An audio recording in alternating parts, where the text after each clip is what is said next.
The streets of Detroit are home to a life and death struggle. We gangsters, thugs, monsters, don't give a about life. I lost a leg to this, man. Detroit's gangs and the guns they wield threaten the lives of kids who spend every day growing up in fear of other kids.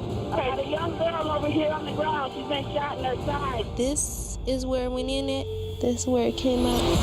Coming in! Police, coming in! Police! Now, an elite police unit has been tasked with turning the tide in a war that's raged for decades.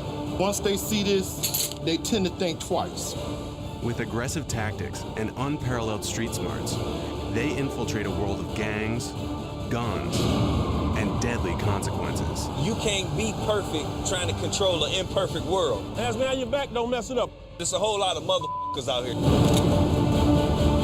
The police, that's what we think of them. Don't let no guards down. We're going in hot, we're going in ready. Get out of the ground! Bang it, bang it. Let me see the goddamn hands! Let's get up, let's get out, let's get something.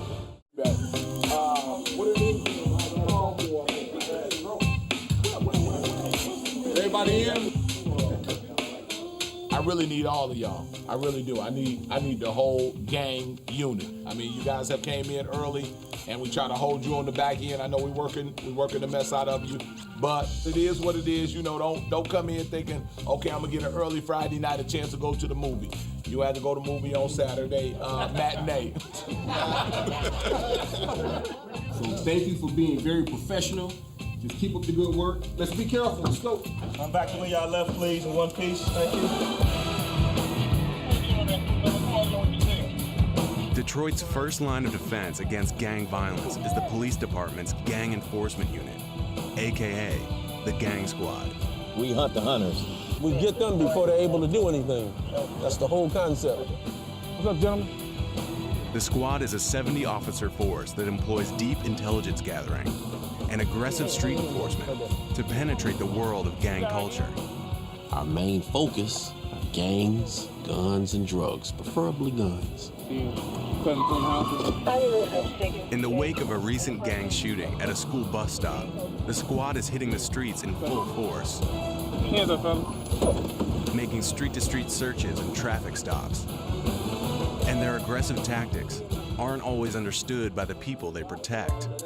We get harassed 24/7. Every day, though. Every day. And we ain't even do nothing. We get our civil rights violated in Detroit. This ain't the place to be, people. Stay in New York, New Jersey, Canada, Australia. Don't come to 313. If you get to that area code, you're doing something bad. They, for some reason, think we don't have nothing better to do than just ride around and mess with people until they're a victim. Every day is different. No day is the same. You'll hear people say we were on routine patrol. It's never routine. Put your hands, big fella. Put your hands up. Put your hands up. My man. At a gas station on Greenfield Road in northwest Detroit, officers Shooter, Pelly, and Hollywood stop a vehicle for what they suspect is an open intox violation, an open container of alcohol. Think about it. Cuff the driver. What they discover is a much deadlier brew. Go now. Now, if you move and make any sudden move, your nose gonna be splattered all over your face. Block 23, 40 cal. You definitely going. You making 25 round extended clip. Definitely going. The extended clip on the handgun suggests it's being carried for more than just personal protection. And this is how we avoided a shooting. You notice how long that magazine was. Today was a hit day. You don't carry no gun that small with a magazine that long unless you're gonna take somebody out.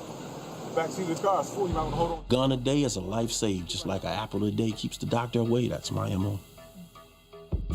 Detroit is a city of approximately 900,000 citizens, with one of the highest per capita murder rates in the U.S. It has also been hit harder by the economic downturn than any other major American city, with a nearly 30% unemployment rate. Kids in Detroit are now at greater risk to gang violence than ever before, and the availability of guns has made it easy for hard times to turn tragic. June 30th, 2009.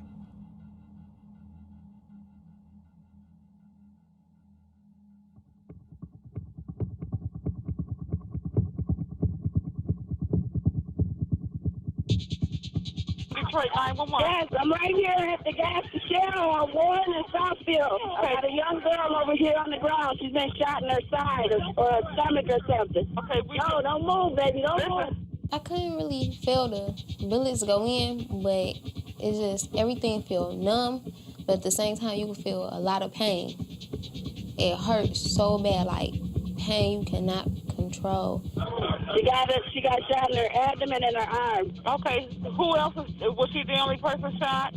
No, it's a whole group of people, kids. It's a whole bunch of kids. Okay. Baby, be still, don't move. 17-year-old Tiara Dickerson was just one of 7 teenagers hit by gunfire while waiting at a bus stop after school. It was just a lot of things going through my head. Like, I was thinking, like, I don't want to die, and I hope I make it, and what's going to happen. I hope the police hurry up and come.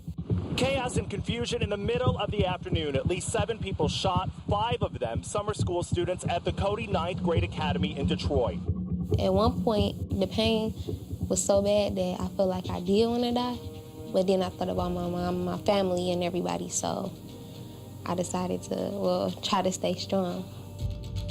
The attack sent all 7 victims to the hospital, 2 in critical condition, and it lit off a firestorm in the local press. This is a case that ought to be symbolic to all of us because there were so many kids who were victimized at one time in broad open daylight.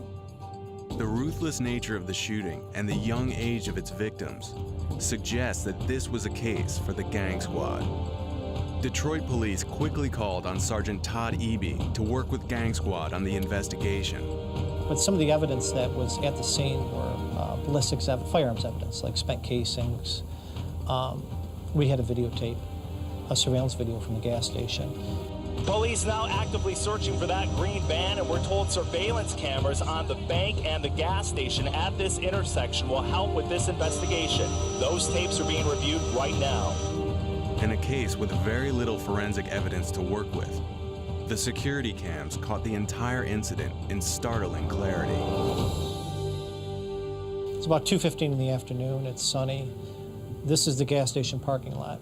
Just north of the gas station is Cody Academy, where the kids went to school. From the left, you'll see 2 individuals run towards the bus stop armed with guns firing. We know that they're semi-automatics. We know that one's a 9mm and one's a .40 caliber. When the shooting begins, you can see the crowd scatter. Most run westbound, a few run south towards Warren. And although you can't see everybody involved, you can clearly see 2 specific people that are hit. The whole incident takes 10 seconds, and there's probably about 15 shots that are fired during the course of that brief period of time. From the videotape and eyewitness accounts, Sergeant Eby quickly confirmed the incident was gang-related and that the motive was revenge. One of these people that was shot was a rival gang member, and the other 6 people that were shot were, for lack of a better term, collateral damage. Now, Sergeant Eby is teaming up with the Detroit Gang Squad to identify the shooters and hunt them down.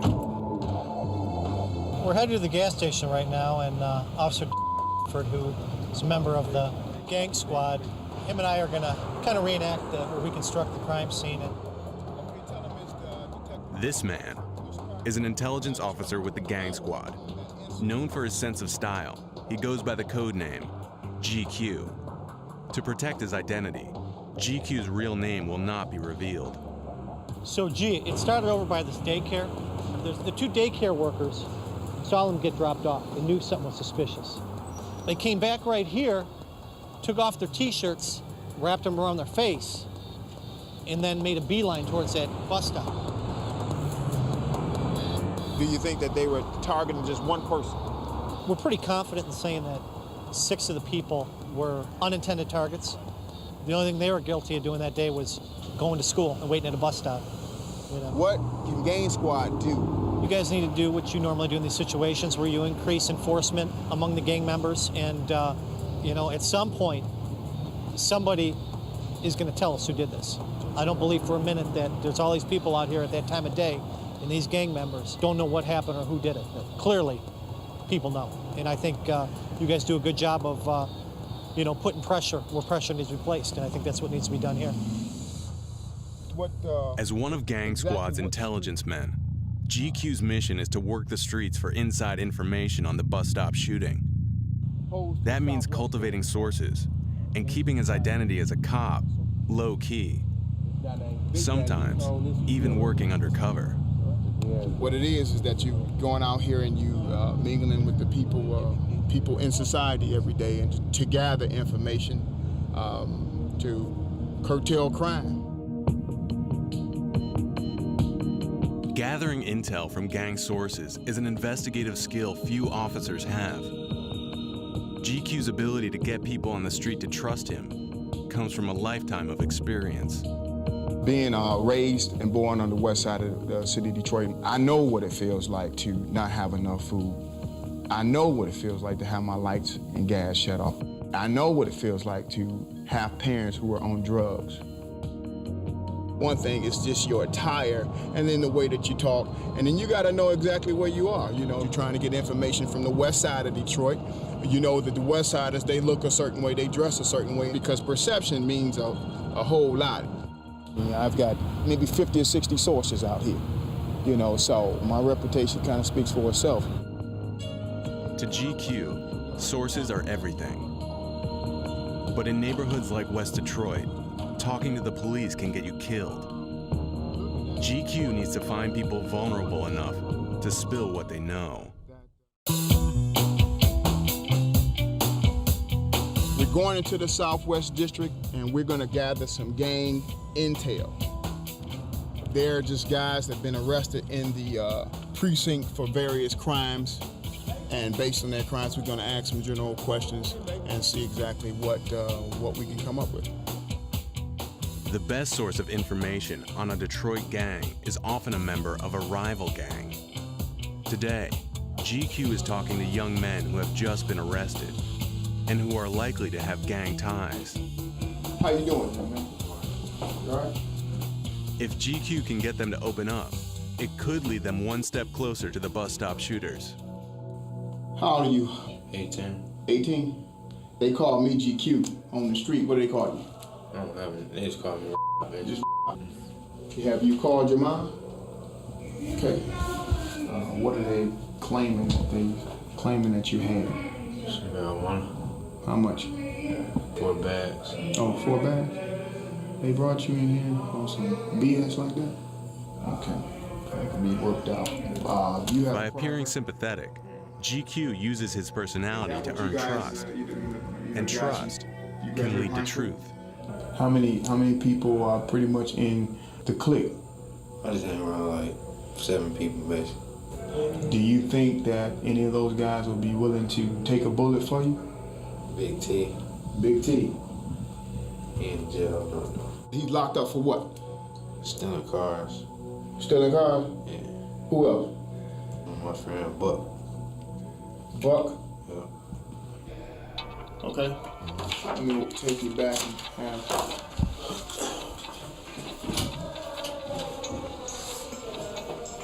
I couldn't get him quite to give me the information that I really wanted, what I was looking for, but that's the start. Hey man, how you doing? The next perp has been arrested in connection with a shooting known as an A1 charge. I understand you have a daughter or son? A son. Junior. Just thinking about my children. I know, man. Me, like I'm saying, I ain't just saying like no gang type. We ain't on no gang type stuff. We What is it? We family. He's in here on an A1 charge, and I know he just pretty much lied through his teeth. Like I'm saying, like friends is really closer than your family to people now. Cause like I said earlier, people don't got family like that. They family deny them to the left. The world crazy to me. They need a lot of work to this world. People need jobs. Everybody out here starving. Everybody out here hungry. I miss my family. I've been in here for 2 days. I miss my daughter. I just want to get out of here. You know, oftentimes they tell you anything. I'm supposed to be in here. I'm not that person.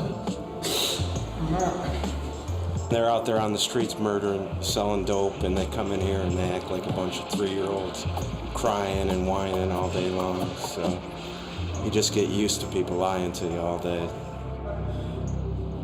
Gang violence is youth violence. Kids in Detroit are often affiliated with a gang before they're even teenagers. Gangs here are younger, smaller, and less organized than in other metro areas. Recently appointed Police Chief Warren Evans is facing a criminal culture that bears little resemblance to the highly structured street gangs of the West Coast. They're almost like neighborhoods or block gangs. And so they beef with each other quite a bit. It's not as organized as LA gangs or maybe even Chicago gangs. In the late 1970s, the gangs were organized in which you had a structure of one person was in fact like the CEO. Now you don't have that. In some ways that's good, but in other ways it makes the intelligence gathering more difficult because you have so many small little groups and gangs and trying to figure out the dynamics of who's beefing with who and who the necessary players are. Compounding the challenge is a phenomenon that's taken root in urban culture, not just in Detroit, but across the U.S. It's called Stop Snitching. No one wants to ever be labeled as being a snitch, of talking to the police and giving information about individuals as it relates to committing crimes. Once that gets out, and they say, man, you've been talking to the police about what we're doing on the street, it'll be over for them. They'd rather see the person dead than in jail. The bus stop shooting took place in broad daylight, in front of multiple eyewitnesses. Now, pressure from the streets to keep quiet has made what could be quick justice an open case.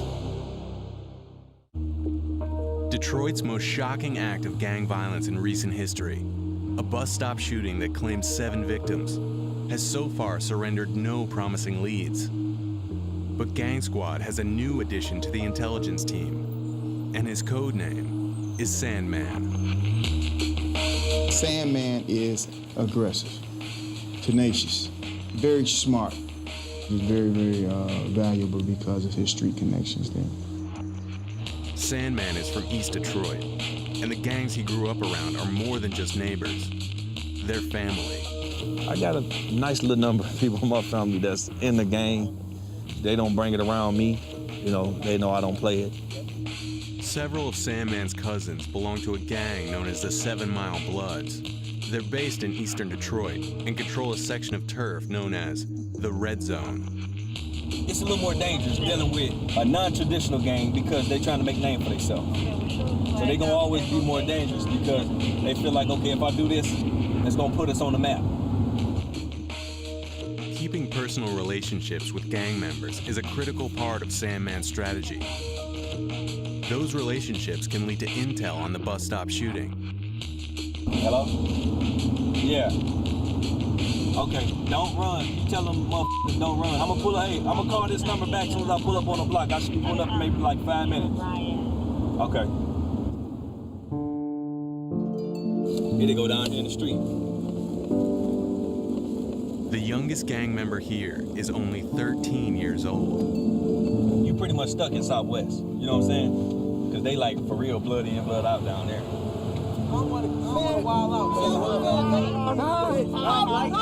Gangsters, thugs, monsters, don't give a f about life. I lost a leg to this, man. Hey, look around. Do this. Ain't no running from it. Everybody's 7 Mile Blood. Yeah, family over here. No outsiders, like I've been saying, man. Don't trust them, man. The police, that's what we think of. Prison ain't shit. What you talking about? Y'all know what it is. 7 Mile Blood Gang. Run this man. Just telling y'all about it. Telling y'all about it, man. Free hop. Cool life. It's a shooting, man. It's a shooting. Don't get it. Living in the city of Detroit, it's so easy to get caught up in peer pressure and what other people actually think about you. Nobody want to be considered to be soft. You know, my father was a very good disciplinarian. I think if it had not been for him, I probably would have, you know, succumbed to the streets. Most of my friends, they didn't make it. And, you know, sometimes you have to think that some kids in these neighborhoods, they never get a chance to get out of the neighborhood. It's just getting, you know, worse each year. And everybody has a mind of their own. So if somebody feel like they want to be in a gang and go kill somebody to get recognized, that's what they're going to do, no matter who tries to stop. See murder, bitch. Bang, bang. It's real. If you ask them, what do you plan on accomplish out of the game? They don't know. A lot of them don't. And that's the crazy part about it. A lot of them don't even know. And I wonder how many, if you ask them, like, so did you grow up in this neighborhood, that's gonna honestly tell the truth? They ain't even renting over here, let alone own something over here. They broke, they ain't got no money. If I'm gonna be in the gang, it's gonna be for a purpose. We finna get rich. You know what I'm saying? It's gonna be the millionaire club or something. It's not finna be no just to fight. That's crazy.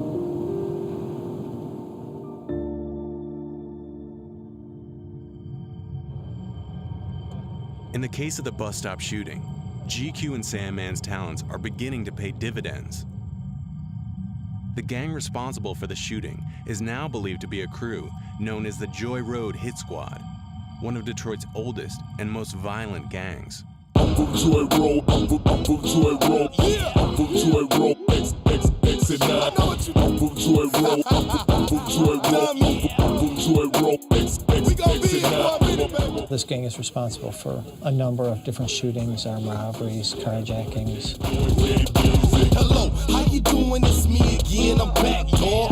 From the backyard, still pushing that crack hard. I'm from the hood, in case you didn't know, it's X and Nina. Where them boys made big weight. They're involved in the drug trade. So, yeah, clearly the gang is a violent group of individuals. The Hit Squad controls territory in northwest Detroit that extends from Joy Road to West Chicago Street and as far west as Southfield Freeway, where the bus stop shooting occurred. Police believe the hit was motivated by revenge against a rival gang member. What's more, eyewitnesses have identified two primary suspects. We don't have an arrest warrant for anybody, obviously, but there's certainly people that we're focusing on. And these individuals are younger, 19, 20 years old, and represent part of the Hit Squad. Their number one person of interest is Demetrius Hinton, a teen who's also wanted in connection with a more recent drug-related homicide. Hinton is still at large. Now, it's up to GQ and Sandman to locate the suspects before the trail runs cold. Yeah, at 5 o'clock. Okay.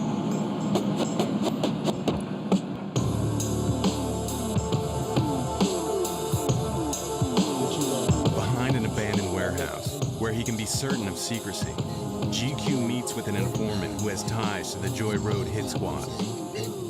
GQ's line of questioning is simple. Where is Demetrius Hinton? The motherfucker is public enemy number one in Detroit as far as we're concerned. The shooters are. And we're not gonna let up until we turn over every rock to find the guy. Where do you think that he would go?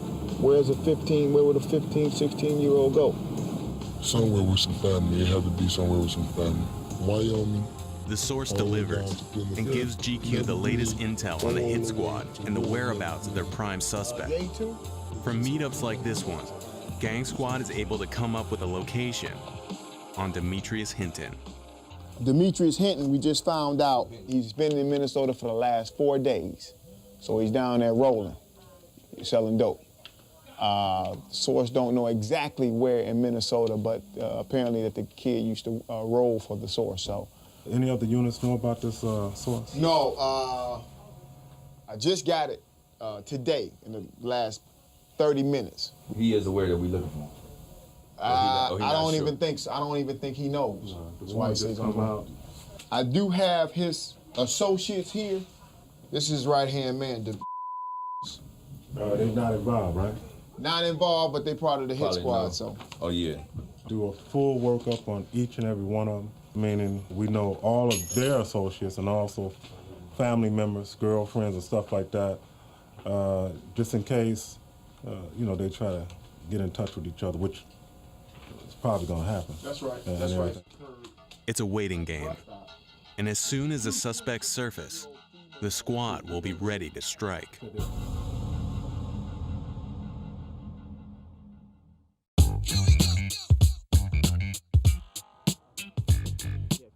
0700 hours. Before rolling out for patrol, gang squad street teams enjoy a time-honored tradition. Hey, those donuts good, though, I'm telling you. Don't mind if I do. Watch this.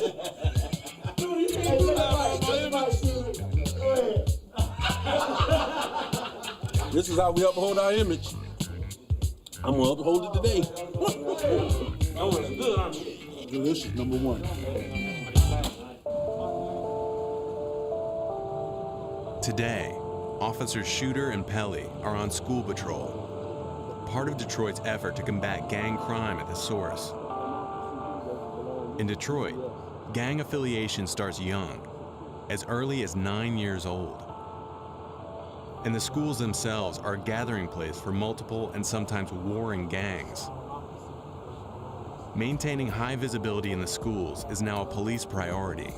We're basically the parents.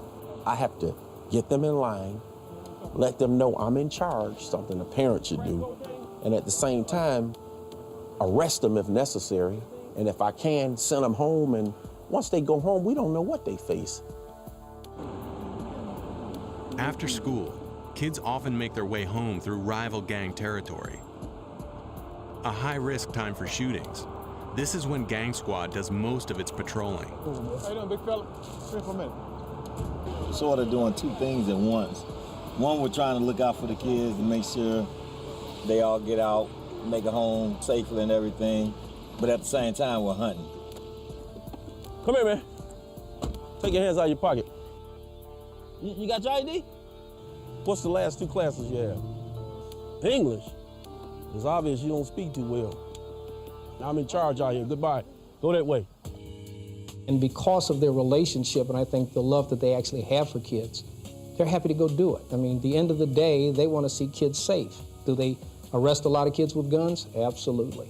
Is it the focus of what they do to create criminal records for kids? Absolutely not.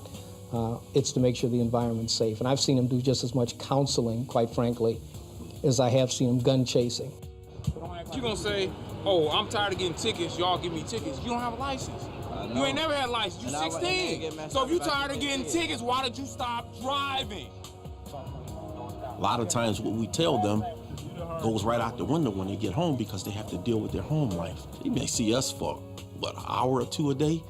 Once he leaves, he has no longer any dealings with us. He's gonna go by what is taught to him at home. Gang Squad puts an intensive focus on getting guns off the street, sometimes at a rate of 3 a day for a patrol team. But there are thousands of unlicensed firearms on the streets of Detroit, and the statistics are symptomatic of a much larger social problem. Kids in Detroit are often first introduced to gun culture at the toy store. That's a toy. Normally they carry those in the service stations around the city of Detroit. All right, we're gonna show you the real weapon next to the fake weapon. And as you can see, almost identical. Younger kids, 8, 9, and 10, they'll get these toys and stuff like that innocently, okay? Not thinking that anything is wrong and stuff like that. Inadvertently, sometimes they'll carry them to school in their backpacks and stuff like that. It's a problem not only for schools, but for law enforcement. I cannot tell whether or not a weapon like this is actually real or not. And in a split second or two that you're gonna have to determine that fact, somebody can easily get killed. When I was a kid and you had disputes, you'd have a fight and it was over with. Now the fights are one group shoots the other group, and then when they heal, they come back and shoot the other group. And it's kind of an ongoing lethal process. And people don't fist fight, they shoot. If you get in an altercation and you beat me today, I'll come back with a gun. This time I won't lose. And that's the mentality they're thinking. As violent as the gangs of Detroit are, their activities are hardly limited to turf wars. The sale of street drugs is a gang's primary source of capital. And for Gang Squad, following the drugs is often the best way to infiltrate. From his sources on the street, GQ has learned that the Joy Road Hit Squad, the gang believed to be responsible for the bus stop shooting, has partnered with another gang to sell narcotics. And that's not uncommon for gang members to sell controlled substances out of one house. GQ's anonymous source has also provided intel on the precise location of the dope house. I'm gonna take him to a nice little gay spot where, you know, they gamble, sell drugs out of guns. It's a lot of gang activity.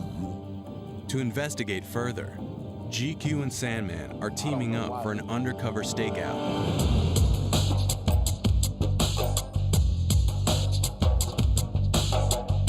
In civilian clothes, they're on their way to the territory of a gang known as BCB.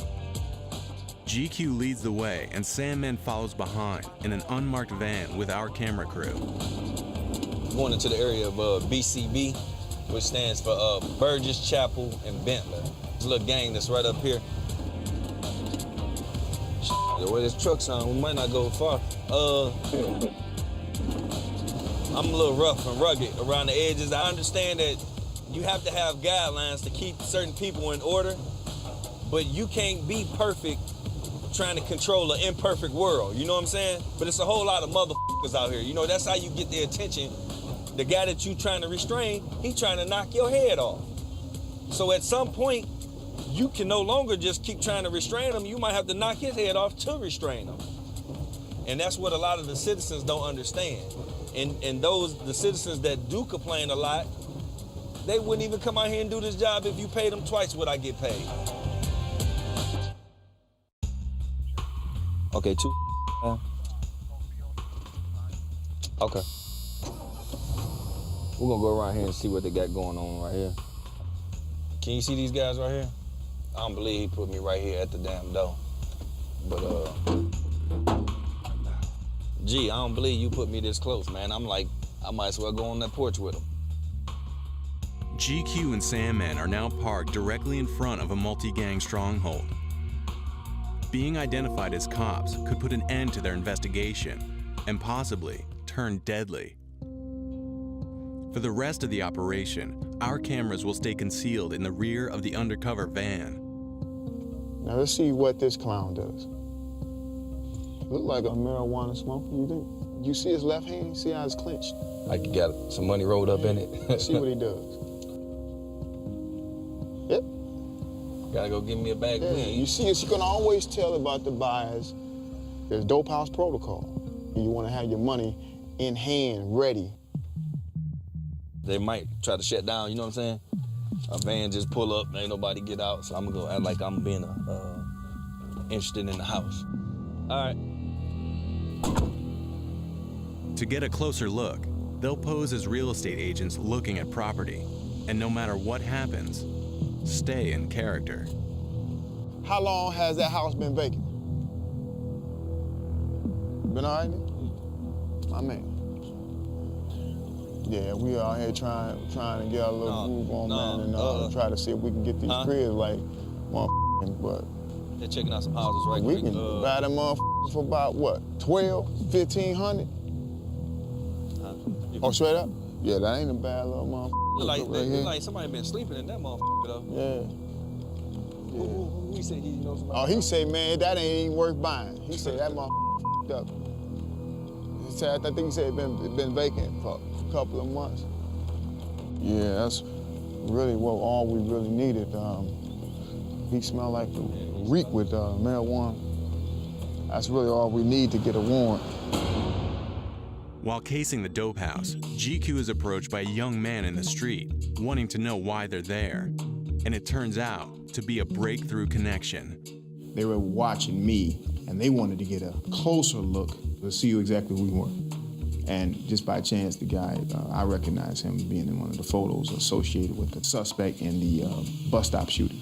That's one of the target guys, associates of the guy that we're looking for murder.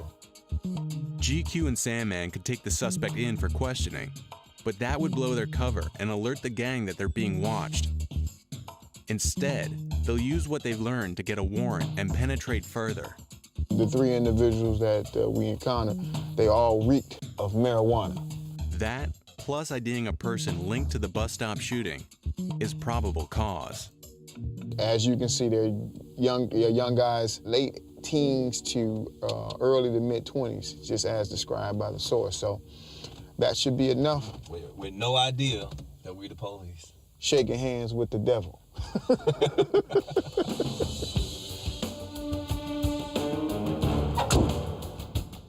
I got enough probable cause to get a warrant. We have 48 hours to execute it.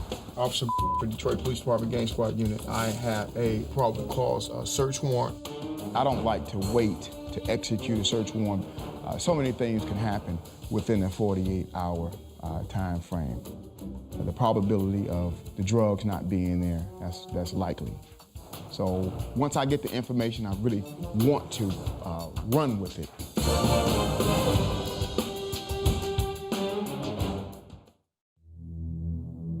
At Detroit Gang Squad headquarters, GQ phones the DA's office to get permission to process a warrant. After getting the all clear, he types up a summary of his probable cause and takes the paperwork directly to a magistrate for signing. Hey, how you doing, Steve? Morning. Hey, listen, we got a source that has some real good information about a certain address. We did some surveillance yesterday, met the target seller. Also, there could be an individual that's wanted for murder and 8 counts of attempt murder related to that bus stop incident earlier this year. I need to see it in writing. If it's not in writing, it doesn't exist. I got it approved through the assistant prosecutor this morning over the phone. Swear affirm the contents of the affidavit in support of the warrant? I do.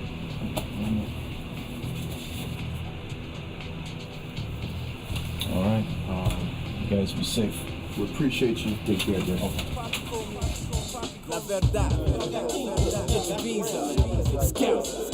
Warrant in hand, Gang Squad mobilizes for an immediate raid on the BCB drug house. Ain't a boy out here that can test my game. How would I look letting another man affect my lane? They need to move quickly in order to capitalize on the intel gathered by GQ and Sandman. And they're up against an unknown number of armed gang members. Raid time. Showdown. We need a K9 unit at some point. What you think? Them puppies don't find nothing. This is our shotgun man, Bam. How you doing? He sent them all to the back, send them to me, I shake them down and send them behind me. Suppress anything that comes my way. Once they see this, they tend to think twice. And this here is our raid commander, the sergeant, code name Sir. Remember we used to say we wouldn't do this again. You believe that?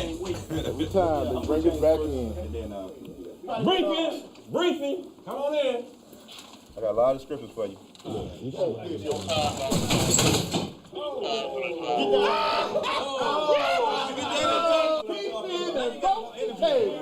Hey, 400 gangster, look at that. Bust that sucker into. It was weak. You told your pants. Hey, you look like a gingerbread cookie. The table is broke, man. What am I supposed to do? We got the vans? It was weak. Let's get on with this thing. Everybody up?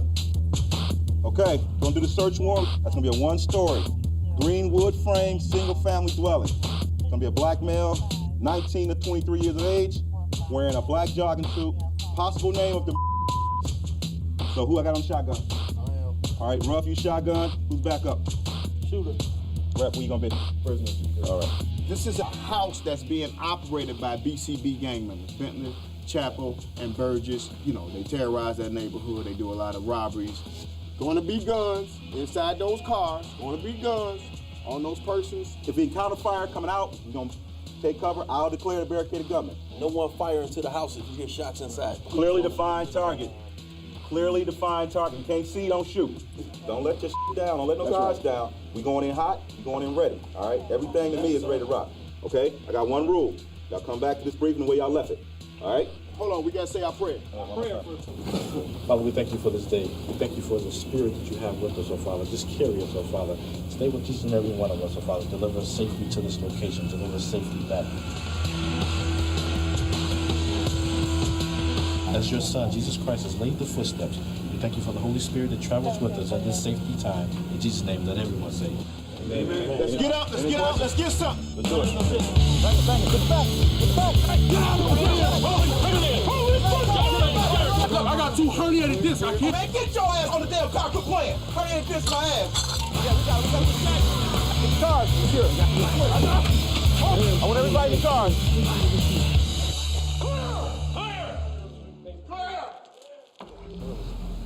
The squad takes the house with military precision and cuffs everyone found on or near the property.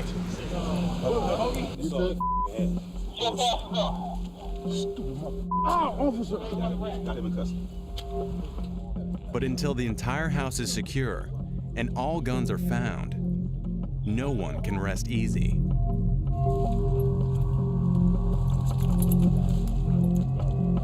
There's multiple people inside that house. We found marijuana. It was constituted felony possession with intent to deliver.